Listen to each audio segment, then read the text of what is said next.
নমস্কার বন্ধুরা, লুবনার রসোইতে আবারও সবাইকে স্বাগত জানাই। আজকে আমি তৈরি করে দেখাচ্ছি আলু দিয়ে মৌরলা মাছের তরকারি।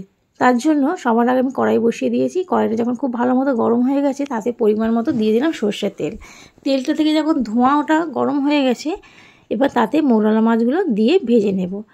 আর আগে থেকেই আমি মৌরলা মাছের গায়ে নুন আর হলুদ মাখিয়ে কিছুক্ষণের জন্য রেখে দিয়েছিলাম। এবার একে একে সমস্ত মৌরলা মাছগুলো তেলের মধ্যে দিয়ে একটু ভাজা করে নেব। কয়েক মিনিট ভাজা করা হয়ে যাওয়ার পর মাছগুলোকে এবার উল্টে দিচ্ছি। দু পিঠই একটু লাল লাল করে মৌরলা মাছগুলোকে ভেজে নেব। সমস্ত মাছগুলো ভাজা হয়ে গেছে, এবার আমি প্লেটের মধ্যে তুলে নেব। মৌরলা মাছের অনেক রকম আমরা রান্না করে থাকি। একবার আলু দিয়ে এরকম ঝাল ঝাল করে রান্না করে দেখবেন, খেতে গরম ভাতের সাথে অসাধারণ লাগে। সমস্ত মাছগুলো ভাজা হয়ে যাওয়ার পর প্লেটের মধ্যে আমি তুলে নিচ্ছি। বাকি রান্নাটা ওই একই কড়াইতে করব, তার জন্য আবারও আমি কিছুটা সর্ষের তেল যোগ করলাম। তেলটা যখন একটু গরম হয়ে এসছে তাতে দিয়ে দিলাম হাফ চামচেরও কম কালো জিরে আর একটা চেরা কাঁচা লঙ্কা।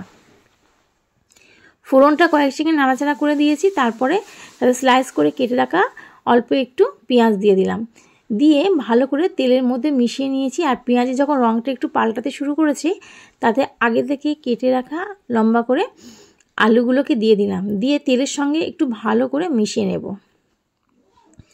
এবার আলুটাকে ভাজা করার জন্য তাতে দিয়ে দেব লবণ পরিমাণ মতো, আর দিয়ে দিচ্ছি হলুদের গুঁড়ো। এই নুন আর হলুদটা দিয়ে যদি আলুটা ভাজা যায় তাহলে আলুর মধ্যে যেমন নুনটাও ভালো মতো ঢুকে যায় আর আলুর রঙটাও খুব ভালো আসে। তারপর ঢাকনা চাপা দিয়ে লো ফ্লেমে কয়েক মিনিট রেখে দিয়েছিলাম যাতে আলুটা একদমই নরম হয়ে আসে। ঢাকনাটা খুলে কয়েক মিনিট একটু নাড়াচাড়া করে নিয়েছি। তারপর তাতে দিয়ে দিলাম একটা বড় সাইজের পেঁয়াজকে আমি গ্রেট করে নিয়েছিলাম, সেটা দিয়ে দিয়েছি। আর দিয়ে দিলাম 1 চামচ আদা রসুন বাটা। এই পেঁয়াজ বাটা আর আদা রসুন বাটাটাকে দিয়ে আলুর সঙ্গে আবারও কিছুক্ষণ কষিয়ে নিচ্ছি। কিছুক্ষণ কষানোর পর এবার সমস্ত গুঁড়ো মশলাগুলো দিয়ে দেবো। দিয়ে দিলাম হাফ চামচের কম জিরের গুঁড়ো, হাফ চামচ হলুদের গুঁড়ো, কাশ্মীরি লঙ্কার গুঁড়ো শুধুমাত্র কালারের জন্য দিলাম হাফ চামচেরও একটু কম।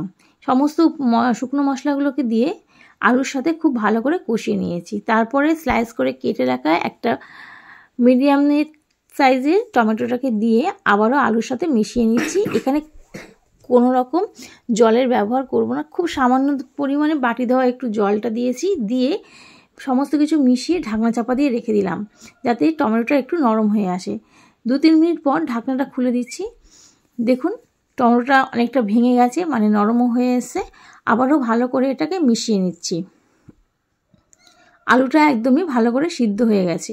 এবার তাতে দিয়ে দিলাম পরিমাণ মতো উষুম গরম জল। যেমন গ্রেভিটা আমরা রাখবো সেই অনুপাতে আমরা জলটা ব্যবহার করেছি। জলটা দিয়ে একটু ঢাকনা চাপা দিয়ে দিয়েছিলাম যাতে জলটা একটু ভালো মতো ফুটে আসে। তারপর ঢাকনাটা খুলে ভেজে রাখা সমস্ত মাছগুলোকে দিয়ে জলের মধ্যে একটু ডুবিয়ে দিচ্ছি। উপর থেকে এবার দিয়ে দিলাম 2টো চেরা কাঁচা লঙ্কা, দিয়ে আবারও ভালো করে মিশিয়ে ধনেপাতা কুচি ছড়িয়ে দিলাম। তো আপনাদের এই রান্নাটা কেমন লাগলো অবশ্যই আমাকে কমেন্টে জানাবেন। ভালো লাগলে চ্যানেলটাকে সাবস্ক্রাইব করবেন, পাশে থাকা বেল আইকনটি প্রেস করবেন, লাইক কমেন্ট এবং শেয়ার করবেন। কিছুক্ষণের জন্য রেস্টে রেখে দেওয়ার পর ঢাকনা চাপা দিয়ে তারপর আমি গরম গরম পরিবেশন করছি। তো খুব সহজেই আজকে আমি তৈরি করে দেখালাম মৌরলা মাছ দিয়ে আলু দিয়ে ঝোল। তো আপনাদের আশা করি এই রেসিপিটা ভালো লাগবে। আজকে তাহলে এই পর্যন্ত। আমি আবারও ফিরে আসবো অন্য কোনো দিন অন্য কোনো রেসিপি নিয়ে। ভিডিওটি প্রথম থেকে শেষ পর্যন্ত দেখার জন্য ধন্যবাদ। ভালো থাকবে।